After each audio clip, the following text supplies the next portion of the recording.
سورة اخلاص وظیفه ده نن. دا وظیفه ډېره انتهایي اسانه ده. دې وظیفې سره الله تعالی د ډېرو خلکو حاجتونه پوره کړي او ډېر خلک دې وظیفې پسې لګېدلي دي، لیکن د الله تعالی په در کې کمی نشته. چا چې هم دا وظیفه کړې ده الله تعالی د هغوی حاجت پوره کړی، مقصد یې ورته حاصل کړی دی او الله تعالی د زړه مرادونه پوره کړي دي.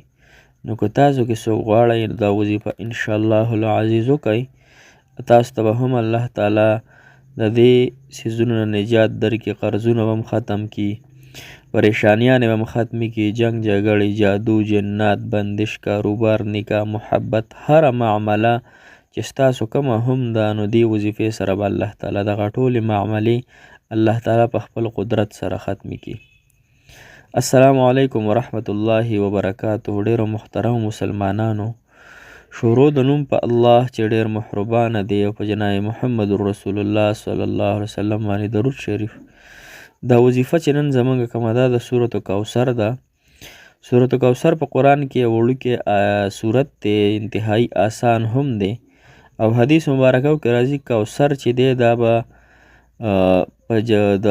د قیامت په ورځ یعنی یو چشمه الله تعالی لګولی وي او یو چینه ده چې دې چینې اوبه حدیث مبارکو کې راځي مفهوم یې داسې دی چې دې اوبه د پیو نه سپینې دي، د شاتو نه خوږې دي او د اوبو نه پاکیزه او دغه مزیدارې دي.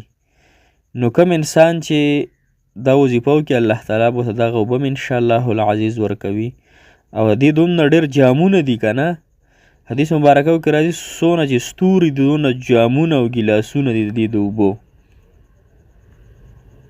نو چې جامونه او ګیلاسونه یې دومره شو نو پوه شه چې دې وظیفه کې کمال شته. دا وظیفه د کمال نه خالي نه ده، دا وظیفه د حکمت نه خالي نه ده.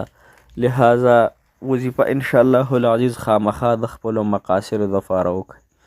دا وظیفه به صرف او صرف تاسو 3 ورځې کوئ، که 3 ورځو کې هم حاجت پوره کیږي و انشاءالله د الله تعالی نه امید دی، امید په الله تعالی باندې ښه تړو، ګمان په الله تعالی باندې ښه ساتو، نیک ګمان به ساتو، ځکه الله تعالی فرمایي چې ان عبدي ظني چې بنده په ما څنګه ګمان کوي هغه رنګې زه د هغه حاجتونه پوره کوم، د هغه مقصد اسانوم، هغه له ورکړه کوم. او که زموږ د الله تعالی په ذات باندې ګمان صحیح نه وي، ګمان یم دا وي چې یاره زمونږ د حاجت په دې وظیفه سره الله تعالی پوره کړي یا به پوره نه کړي، یا به زمونږ دا مقصد دې سره حاصل شي یا به حاصل نه شي، یا به زما دا بیماری دې سره الله تعالی ختمه کړي یا نه، یا به مې قرضونه ختم شي یا نه، یا به جنګ جګړه او نکاح محبت بندش به ختم شي او یا نه.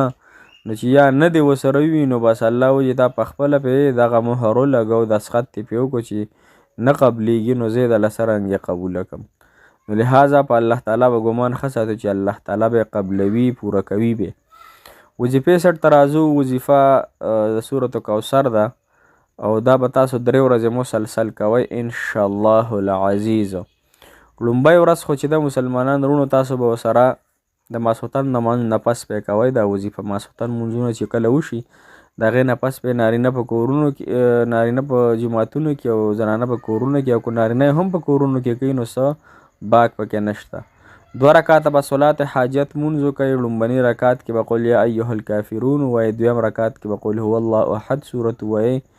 د هغې نه پس په خپل ځای باندې ناست یئ او 8 مرتبه به دا انا اعطیناک الکوثر فصل لربک وانحر ان شانئک هو الابتر. 8 مرتبه به ووایئ او 8 پیرې به ترې مخکې درود شریف ووایئ، 8 پیرې به ترې وروسته درود شریف ووایئ. او بیا چې دعا غواړئ یا ارحم الراحمین لفظ پکې استعمالوئ او الله تعالی نه به خپل حاجت طلب کوئ. په 2م ورځ باندې بیا د ماسخوتن لمونځ نه پس په 2 رکعاته صلات حاجت مونځ وکئ. لومبۍ کې به قل یا ایها الکافرون صورت ووایئ، 2م کې قل هو الله احد. بیا چې دی 11 مرتبه به تاسو درود شریف ووایئ مخکې، او بیا به 101 مرتبه انا اعطیناک الکوثر فصل لربک وانحر ان شانئک هو الابتر.